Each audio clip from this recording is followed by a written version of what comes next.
The crowd's applause had barely faded when Robert Vance rose from his seat, his tailored suit cutting a sharp figure against the sea of graduation gowns. The sun caught on his cufflinks, but his eyes were cold, reflecting nothing of pride or paternal warmth. I thought he might say something kind, something that would make Isabella proud if she were still alive. Instead, his voice carried through the microphone with a deliberate calm that froze me in place. "You were never my real daughter anyway." A hush swept over the field. I could feel hundreds of eyes turning toward me, faces blurring together in disbelief. The words hit harder than any slap could. For a heartbeat, the world went still. Then came the murmurs, the pitying stares, the whispering mouths repeating his sentence like a curse. Cassie sat 2 rows behind him, her perfect smile faltering. She lowered her gaze, but not in shame. I'd seen that look before, fear disguised as sorrow. She knew what I was holding, though she prayed I wouldn't use it. Robert didn't. My knees wanted to buckle, but instead I smiled. It wasn't bravery, it was something colder.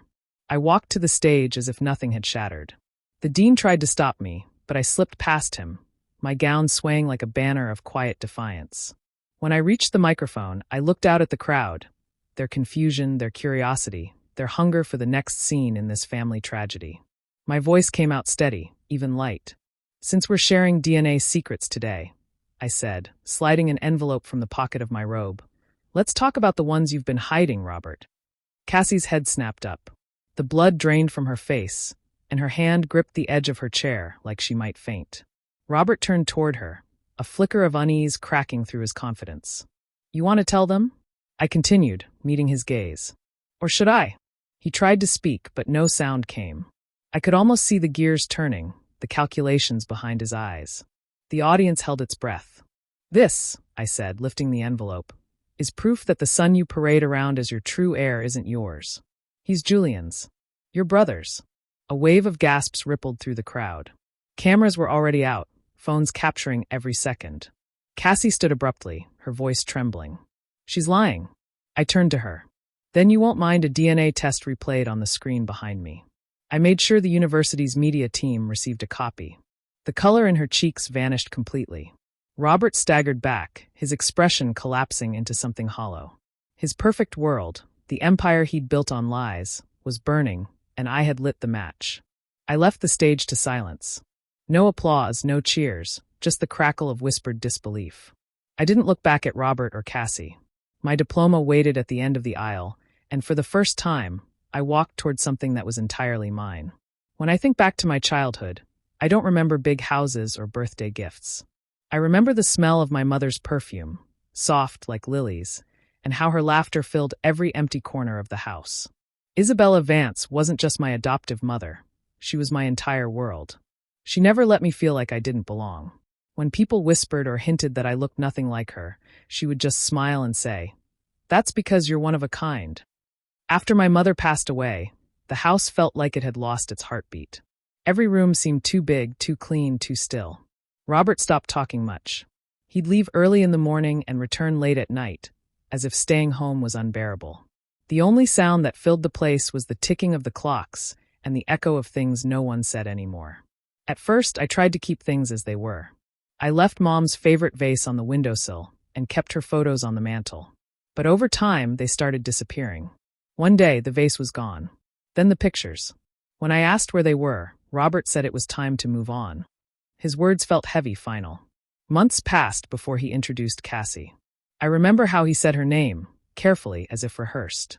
"Ilara, this is Cassandra," he told me at dinner, smiling for the first time in months. She was beautiful in a way that looked practiced. Her hair perfect, her clothes expensive, her eyes always scanning the room like she was judging the air itself. She extended her hand with a wide smile that didn't reach her eyes. Cassie moved in quickly, bringing boxes of designer clothes and a different kind of noise. Suddenly, the walls were painted new colors, the curtains changed, and the furniture replaced with sleek, cold designs.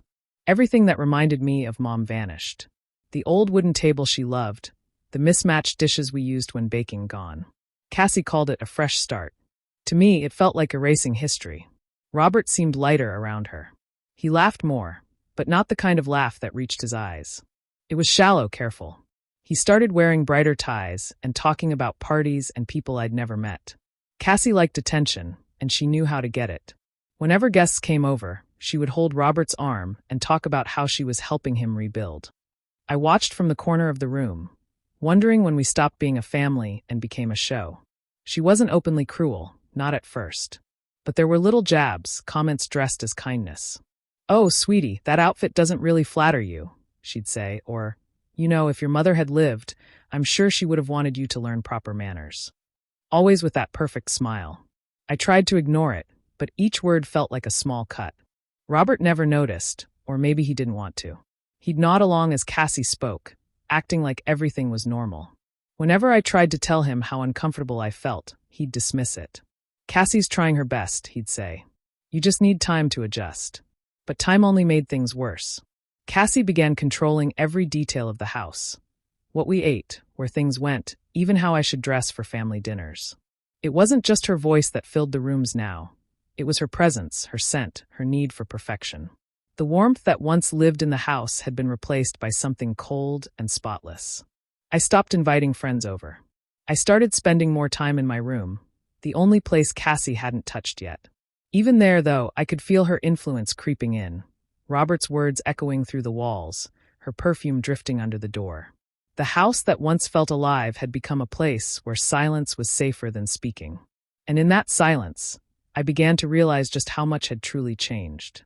The morning Cassie announced she was expecting, the house buzzed like it hadn't in years. Robert's face lit up with a kind of joy I had never seen before. He called it a blessing, a new beginning, his second chance at family. Everyone clapped, smiled, and congratulated him. I stood there, trying to smile too, though something inside me twisted. I didn't plan to start looking into Cassie and Julian. It just happened slowly, like a thought that wouldn't leave. After hearing those whispers, I couldn't ignore the strange rhythm of their lives. Robert trusted both of them completely, but something about their closeness didn't sit right. It wasn't jealousy anymore. It was curiosity mixed with the feeling that someone was hiding something big. Cassie had a routine. She liked schedules, neat and predictable. Every Tuesday and Friday, she claimed she had errands, shopping, charity meetings, or appointments with decorators. But the more I watched, the more I realized those days always matched Julian's time off from work. At first, I told myself it could be coincidence. But coincidences don't repeat that neatly. One morning, she left her coat draped on a chair before heading out. When I picked it up to hang it properly, something small fell from the pocket. It was a key card. Not from a store or office, but from a hotel across town. The kind of place people visit when they want privacy. My stomach tightened. She had told Robert she was meeting a designer that day. I stared at the key card for a long time before putting it back. I didn't want to believe what it meant. But after that, I began watching more carefully. Cassie's perfume would linger long after she returned, stronger than before, as if she'd just showered and redressed somewhere else. Sometimes her lipstick shade changed mid-afternoon, or her hair would be slightly damp though it hadn't rained. Little things, small enough to ignore, if you wanted to. Robert noticed none of it. He was proud, distracted, busy preparing the nursery.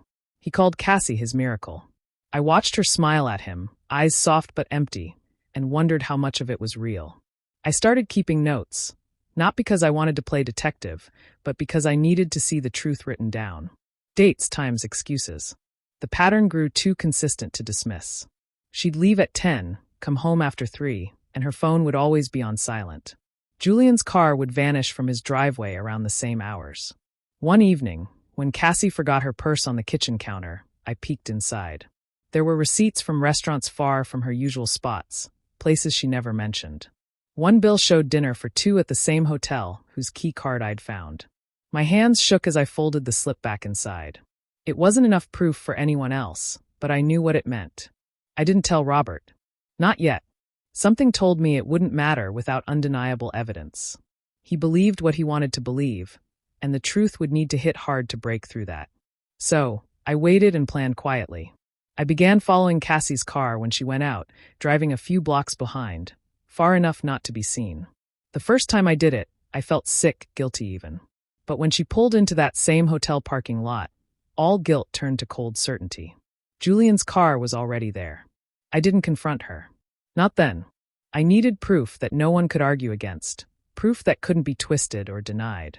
That night, lying in bed, I realized this wasn't just about jealousy or betrayal anymore. It was about showing Robert who he'd chosen to trust and who he'd thrown away. Once I was sure something was wrong, I knew guessing wasn't enough. I needed solid proof, something no one could deny. Watching Cassie and Julian sneak around was one thing, but I couldn't show that to Robert and expect him to believe me. He trusted appearances, not feelings. So I decided to gather evidence he couldn't argue with. I started with small things. When Julian visited, he always drank coffee. I waited until one afternoon when he left his cup on the counter. After everyone went to bed, I slipped it into a plastic bag and hid it under my bed. My hands were trembling, but I didn't stop. The next step came a few days later when Robert left his hairbrush in the bathroom. A few gray strands clung to the bristles. I carefully pulled them out and sealed them the same way. It felt strange collecting things from people I'd known my whole life, but I reminded myself why I was doing it, to uncover what was being hidden. The hardest part was the baby. Leo was innocent, just a little boy who didn't know the storm around him. Cassie treated him like a trophy, always dressed in matching clothes, always ready for pictures. When she wasn't looking, I picked up one of his pacifiers from the crib and slipped it into my pocket. I handled it like it was made of glass. That piece was the key. I found a private lab a few towns over, one that promised confidentiality. I used the money I'd saved from part-time jobs, cash meant for college expenses, but this was more important. I mailed the samples with a pounding heart, feeling both fear and relief. The waiting was the worst part. Days stretched like weeks. Every time the phone rang, I jumped. Every email made my chest tighten. At night, I stared at the ceiling, imagining what the result might say. There was a small part of me that hoped I was wrong, that all the strange moments had been misunderstandings. But deep down, I already knew. When the envelope finally arrived, I sat alone in my room before opening it. The sound of the paper tearing felt louder than my breathing. The results were clear and cold. 99.9% probability that Julian was Leo's biological father. I stared at the words until they blurred. There was no comfort in being right. For a long time, I just sat there, numb. Then anger came, slow and steady like a quiet fire. Robert had given everything to Cassie, his trust, his pride, his love, and she had built it on lies. Later, while cleaning Cassie's room, I came across a small box hidden behind her jewelry case. Inside was a receipt for a diamond bracelet, the same one she bragged about Robert buying her. The name on the card, though, wasn't his. It was Julian's. That final piece made everything real. I placed the papers, the receipt, and the photos I'd quietly taken into a single envelope. It was heavy, not with weight but with truth. I didn't know when I'd use it, only that I would. Robert had broken me once, and now I finally had something that could break the illusion he'd built. The proof sat hidden in my drawer, waiting for the right moment to speak louder than any words ever could. After I got the test results, I didn't rush to show anyone. I folded the papers carefully, slid them into an envelope, and hid them deep inside my drawer. Every time I saw it, my heart beat faster, but I forced myself to wait. Timing mattered. If I moved too soon, Robert would defend Cassie, just like always. I needed him to reveal his true face first, to show everyone who he really was. The weeks before graduation were tense. Robert and I barely spoke. When we did, the conversations felt like small battles, polite on the surface but sharp underneath. He asked about my plans for college, but I could tell he wasn't really listening. He already knew he wouldn't be helping me. I could see it in his tone, the way he mentioned independence, the way he said, "You're old enough to start your own life now." It was his way of letting me know I was being cut off. Cassie, meanwhile, seemed restless. She walked through the house like someone waiting for an ending. She'd whisper things to Robert when she thought I wasn't around. One night, as I passed their room, I heard her voice through the half-closed door. "You need to end it cleanly," she said. "She's not your responsibility anymore." Robert didn't answer right away. Then came his quiet reply, tired but cold. "You don't think this will look bad?" Cassie's tone was firm. "You can't build a new family while holding on to the past." I stood there in the dark, my stomach twisting. So that was their plan. Get rid of me and make their lives look perfect again. It wasn't enough for them to replace my mother or erase her memory. Now they wanted to erase me too. The next morning, I acted like nothing had happened. I ate breakfast with them, smiled politely, and went about my day. But inside, I was done pretending. If Robert wanted a clean break, I would give him something unforgettable instead. Graduation was only days away. While everyone else talked about celebrations and futures, I was planning my moment. I ironed my gown, checked my cap, and tucked the envelope, the one with the truth, into the inside pocket. It felt strange knowing what I carried could destroy an entire life, but there was no turning back. Robert was different that week. He was distant, but there was a smug calm about him, like someone waiting to deliver bad news. I could tell he had something planned, something public. Maybe he wanted to embarrass me, make me look ungrateful. He didn't realize I was ready. The house felt colder than ever. Cassie avoided me, pretending to be busy with the baby. Robert buried himself in phone calls, pretending I wasn't there. I watched them both and stayed silent. On the morning of graduation, I stood in front of the mirror and looked at myself for a long time. I didn't see the scared girl who used to wait for Robert's approval. I saw someone who finally understood that truth, no matter how painful, was stronger than silence. When I zipped my gown and slid the envelope safely inside, my hands stopped shaking. Whatever happened that day, I knew one thing: I wouldn't leave quietly. Robert wanted a stage, and I was going to give him one. The morning of graduation came bright and clear, but the air felt heavy. Everyone around me was excited, students laughing, parents taking pictures. But inside, I felt a quiet storm building. The envelope was hidden beneath my gown, the papers pressing against my ribs like a heartbeat. I kept reminding myself not to lose focus. This was the day everything would change.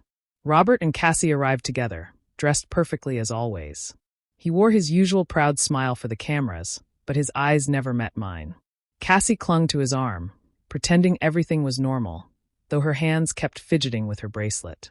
I could tell she was nervous. Maybe she suspected I knew something. Or maybe she just feared that the act they had built would crumble if anyone looked too closely. The ceremony began. Names were called one after another, and the sound of applause echoed across the hall. My stomach twisted with every step that brought me closer to the stage. I could feel Robert's gaze following me, cold and expectant. When my name was finally announced, the cheers from my friends faded under the pounding in my ears. I took a deep breath and walked toward the front, each step careful, steady. As I passed by Robert's row, something shifted. He stood up suddenly, and the room fell quiet. The look on his face wasn't proud. It was hard, almost rehearsed. Then, with a voice sharp enough to cut through the silence, he said words that froze the entire crowd. "She's not really my daughter," he announced, loud enough for everyone to hear. "She was adopted. I kept her out of respect for my late wife, but that chapter ends today. She's not part of my family anymore." A gasp spread through the audience. For a second, I couldn't breathe. It wasn't the truth that hurt. It was how he used it, like a weapon meant to destroy me in front of everyone. Cassie's face was pale, but she didn't move. She just lowered her head, pretending to look embarrassed, though I could see the satisfaction behind her mask. My fingers tightened around the edge of my gown. For a moment, I thought I might crumble right there. But then, just as quickly, something inside me hardened. He wanted to shame me publicly. He wanted a scene. He had no idea I'd come prepared for one. I looked straight at him, smiled faintly, and turned toward the stage, not to collect my diploma, but to take the microphone. The host tried to stop me, whispering that the speech was over, but I brushed past gently. My hands no longer shook. As I reached the podium, the murmurs in the crowd grew louder. I could see the confusion on their faces, the curiosity. Robert's expression shifted from victory to alarm.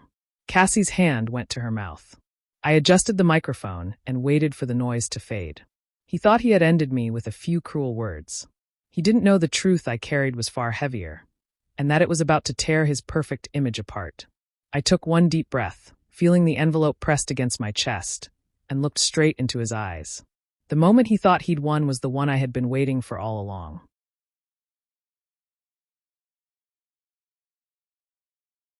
I stood at the podium, my hands steady against the cool metal, the weight of 1,000 eyes pressing down on me. For a heartbeat, the silence felt endless. Then I spoke, my voice clear and even. "What my father said is true," I began. "I was adopted." A ripple of whispers moved through the crowd, but I didn't flinch. My mother, Isabella Vance, chose me. She gave me a name, a home, and love that didn't depend on blood. She was the kindest person I've ever known, and everything I am is because of her. I paused for a second, looking straight at Robert. His face was unreadable, but I could see the tension in his jaw. He didn't expect me to handle his attack with grace.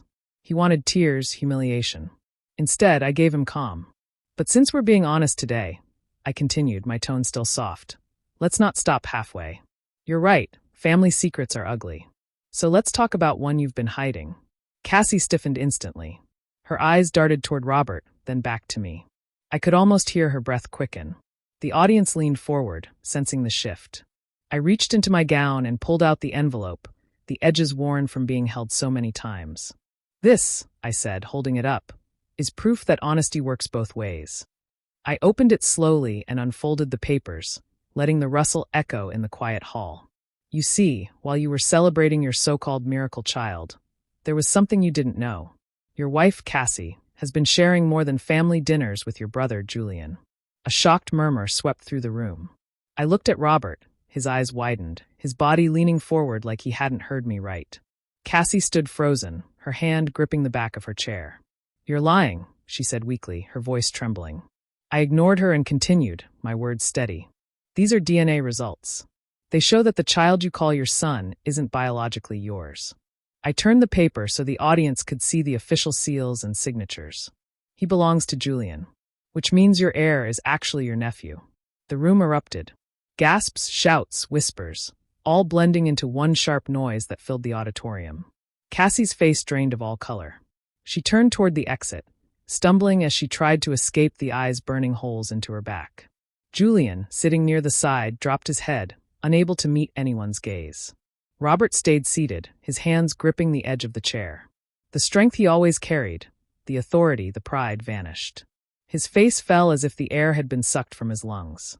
The man who had spent years controlling every image, every word, was suddenly small and exposed. I didn't need to say more. The truth spoke for itself. I folded the paper and placed it on the podium. Then I looked at him one last time.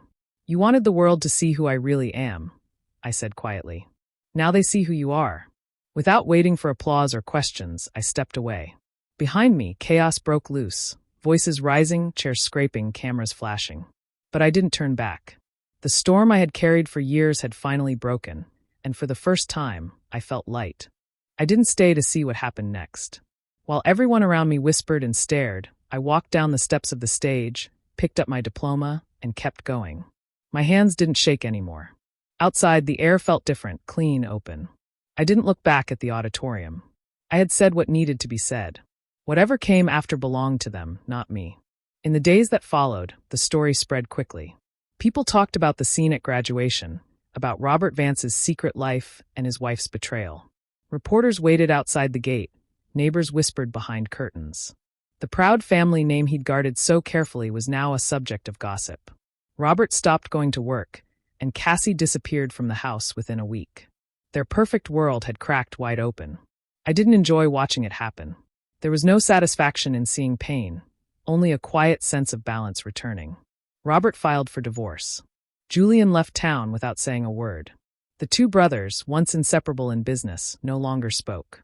Their company's reputation suffered, and Robert's smile, always so polished, was gone from every magazine cover. A few weeks later, he called me. I almost didn't answer, but something made me pick up. His voice was weaker than I remembered. He didn't ask for forgiveness, he just asked to meet. When I arrived, the house looked empty. The walls were bare, the lights dim. It felt like a place stripped of pride. He handed me an envelope. This was from your mother, he said quietly. I should have given it to you a long time ago. I opened it slowly. The letter was written in Isabella's neat, familiar handwriting. She talked about how much she loved me, how proud she was of the person I was becoming. At the end, she mentioned Cassie, not by name, but enough for me to understand. She said she had once suspected betrayal, but didn't want me burdened by anger. You were my greatest joy, she wrote, and I wanted you to grow with light, not bitterness. Tears blurred the ink, but I smiled. Her words didn't erase the past, but they filled a space that had been empty for too long. I thanked Robert, but there was nothing else to say. We stood there for a moment, both knowing things couldn't return to what they were. When I left, I didn't feel broken anymore. The truth had cost me a family name, but it gave me freedom. I moved into a small apartment, started working, and began to plan my own future, one not defined by their lies. I still kept Isabella's letter on my desk. Every time I read it, I remembered who I really was.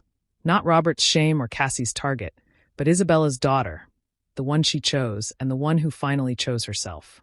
Do you think I did the right thing by walking away after everything that happened? Or should I have tried to forgive my father and rebuild what was left? Tell me what you think in the comments. I'd really love to hear your thoughts. Don't forget to subscribe for more stories like mine.